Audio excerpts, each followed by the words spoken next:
నగర శివారులోని కుమ్మరికుంట సమస్య పరిష్కారానికి కృషి చేశానని ఎంపీ ఈటెల రాజేందర్ అన్నారు. కుమ్మరికుంట చెరువుని సందర్శించి స్థానిక కాలనీ వాసులతో మాట్లాడారు. కుమ్మరికుంట చెరువుపై ప్రయాణించే రోడ్డు మార్గాన్ని ఏర్పాటు చేస్తామని, డ్రైనేజీ వ్యవస్థ సమస్యను కూడా పరిష్కరిస్తామని హామీ ఇచ్చారు. స్థానిక సమస్యల పరిష్కారానికి తన వంతు కృషి చేస్తారని ఈటెల రాజేందర్ హామీ ఇచ్చారు.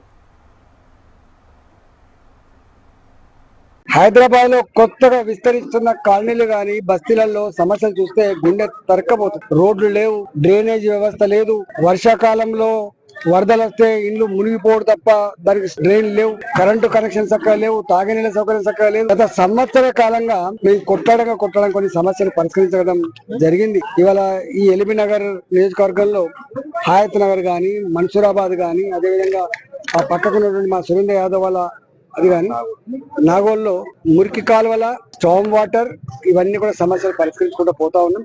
ఇవాళ ప్రభుత్వానికి మేము ఒకటే చెప్పినాం, హైదరాబాద్ అంటే హైటెక్ సిటీ కాదు, గది చూసే మురిసిపోకండి బాబు. హైదరాబాద్ లో అనేక మినిమం సౌకర్యాలు లేకుండా సతమతం అవుతున్న కాలనీల ప్రజల బతుకులు పట్టించుకోండి అని చెప్పి మేము చెప్పడం జరిగింది.